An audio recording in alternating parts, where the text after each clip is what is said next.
This is Carl at National RV Detroit, and I'm going to walk you through 2020 Forest River Salem Cruise Lite model 261 BHXL. Okay, I'm on the door side of the trailer, walking towards the rear. So here you have an outside kitchen, and this is a griddle, a gas griddle. Now, this has to be plugged in. This is the cord that comes with it, or the hose that comes with it, I'm sorry. One end, this end goes into the back of the griddle. It hooks right to there, if you can see it right there. Okay, this end, the male end, will plug in back here around the corner, right there. If you can see it, I don't know how the lighting is there. Keep in mind that after you snap it on there, that you have to turn this valve on, like that, okay? Alrighty.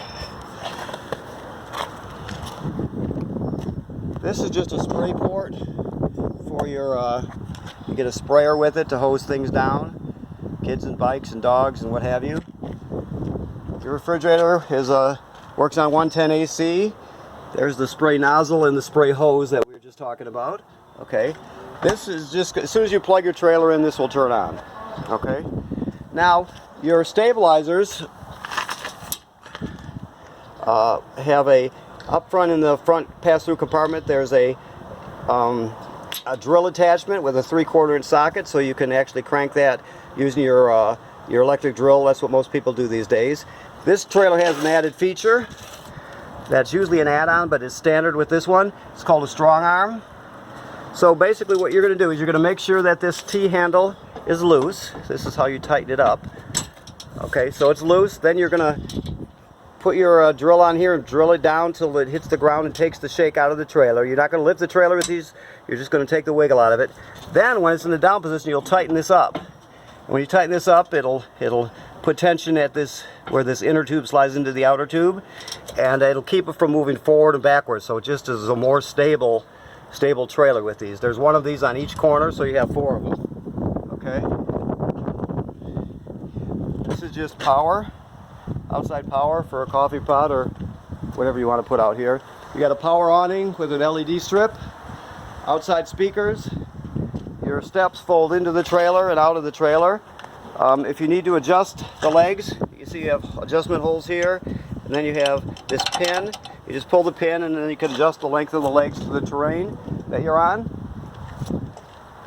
This is just a plug for a solar battery charger. So if you buy a solar panel, you would plug it in right there and it'll charge your battery. It doesn't run the trailer or anything like that, it just charges the battery.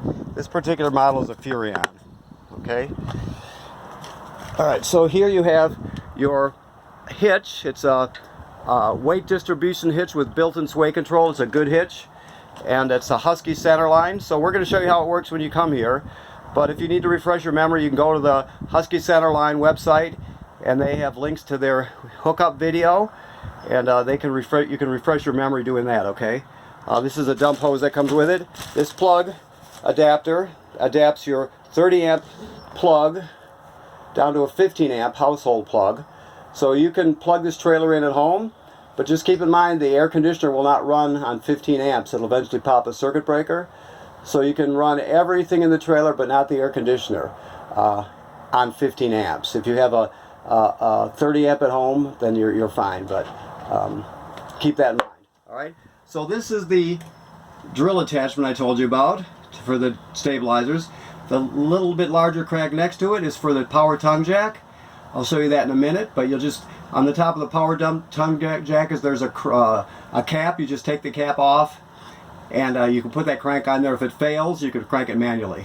This other thing has to do with the awning. If it was to fail, although they're very, very reliable, but you never know. So to know how to operate this, you'll have to read your manual, and that's inside your packet. Plus there are videos for it also. It's something you sort of have to look at while you're doing it, okay? Alright. Excuse me. This is your power tongue jack. Up and down, it's got a hitch light on it. I told you could use that crank if it fails, so this is where it is right here. You just would put the crank right under here, or onto there. You've got a deep cycle marine battery, two 20-pound LP tanks.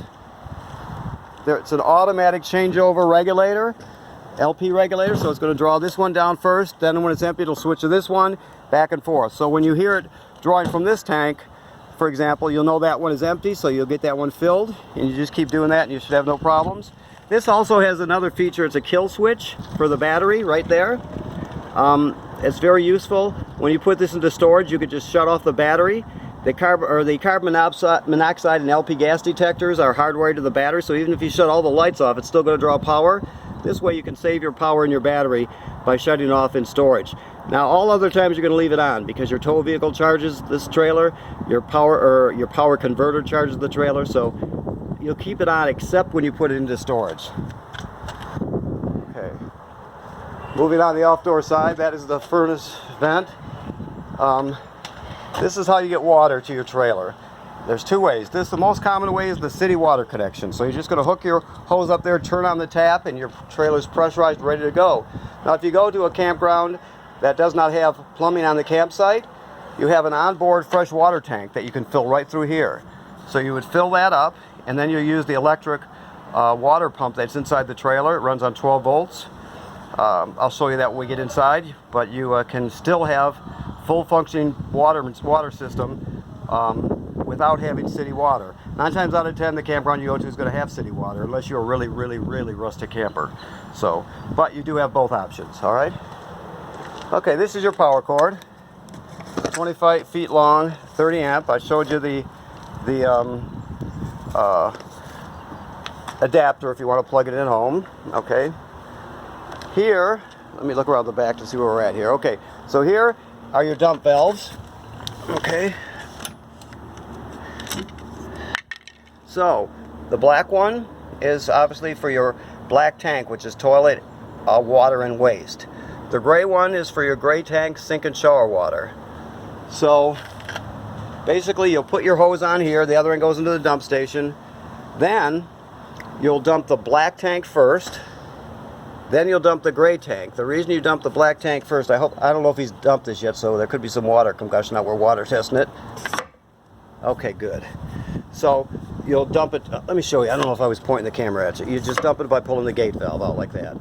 So, and then you'll dump the gray second because it's cleaner water than the black water, obviously. This here, while we're looking at our low point valves, these have to do with winterizing and de-winterizing. Okay, it's the low point of the plumbing, just so you know.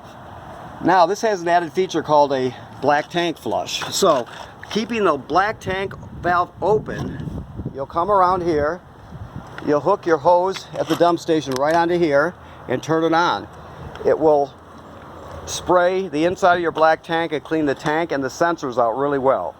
So it's a good thing to do. Now, it'll say on that sticker on the back by the hookup that you always want the black valve open before you turn the water pressure on. That's important because you don't want too much pressure to build up in there, all right? This is just cable and satellite through to the entertainment area. These are just coax hookups, all right? If you had campground cable, you would just hook it up right there. All right, your water heater works on both gas and electric. I just want to show you, oh no, I'm sorry. This is a gas water heater, my mistake. So the switch top right, this is on the inside, and this is the drain plug right here, if you can see it.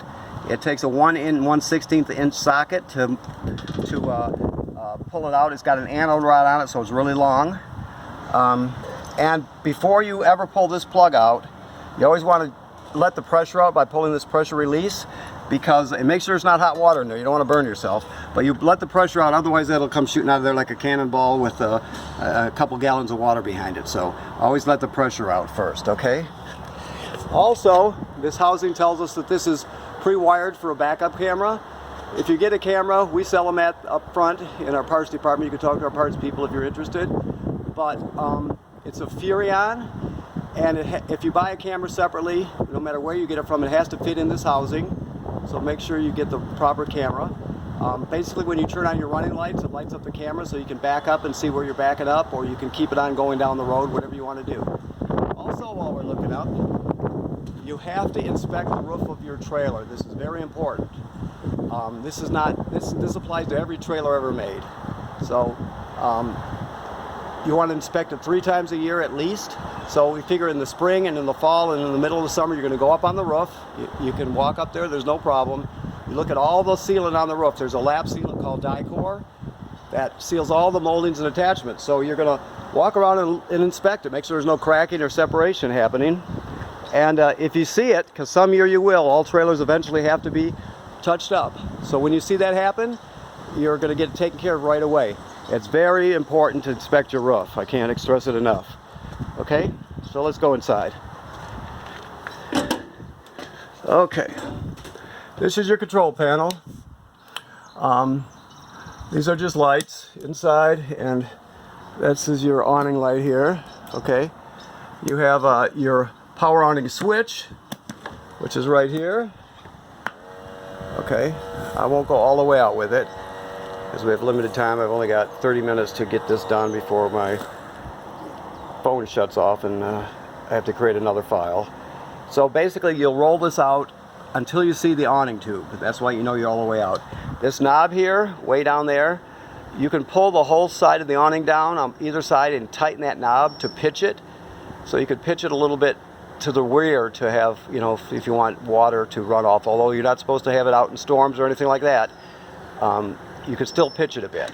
Now, keep in mind you never want to leave this out unattended. If you're not at the trailer, you roll it in because the wind comes up quick and it can damage it in just an instant. So you definitely want to keep it rolled in unless you're going to be there. All right, and what else do we have here? The water pump I told you about. This is also used for winterizing the trailer, but it's used to pump your fresh water. It's right there. Your electric water heater or your gas water heater electric switch is right there. You have battery, which is charged, right? Fresh water, which needs to be emptied, but we're water testing it. Black, empty. You can see it'll graduate up in 1/3 increments as they fill. Gray needs to be dumped because like I said, we're water testing it still. So the bottom line is, when you get past about 2/3, you're gonna have to start thinking about dumping your gray and your black tank. Okay. All right, so that covers everything there. All the lights will have a button in the middle, so you can operate it independently of the other ones. Okay. There's a TV backer right there, so you can hook up a swing out TV bracket. Just make sure it's best if you spend a little extra money and get one that locks in the closed position or in the retracted position. That way you don't have to use a strap or anything to keep it in place when you're traveling. It's just a cleaner install. Your radio, AM FM radio, you can stream off this USB right here. You can hook up wirelessly with it and use Bluetooth and play your MP3s from your phone or tablet. You have 2 zones, zone 1 and zone 2. This comes with a remote right there. Okay. This HDMI is an HDMI in. So if you wanted to have a game machine for kids on a rainy day, for example, or a Blu-ray player, whatever, you can just set it here on the table and plug it straight in this way. Okay. So it does a lot of things, everything you need when it comes to camping. So this is just an auxiliary. I think we used to call it an 1/8 inch analog, something like that. But if you got like an older iPod or something, you could use it there. All right. So the table you pull the poles out of the table, out of the bottom, and you can just set it on this cleat here on each side and fill in the gap with the cushions. You got another bed, plus you got the bunk here. This jackknife's flat, like so. Oh, let me move this here. Whoops, just whacked my head. Of course, I'm going to do that at least once a day. Alright, so jackknife's flat. Okay, and then your bed also has some storage underneath it here. Oops, let me grab the whole thing. See, it's got totes there, plus or bins there, whatever you call them. And then you got pass-through storage you can access from there also. Also, you have a TV backer here, and you got antenna out and power for a TV. To operate your escape window, you're just going to go like this. You're just going to push it through like that. You can use that for ventilation just like that, but to escape you'd push it all the way through. Then you would grab a hold of this red tab, which holds the screen in, and you would just pull it and the screen will pop out, and out you go. And of course you've got various USB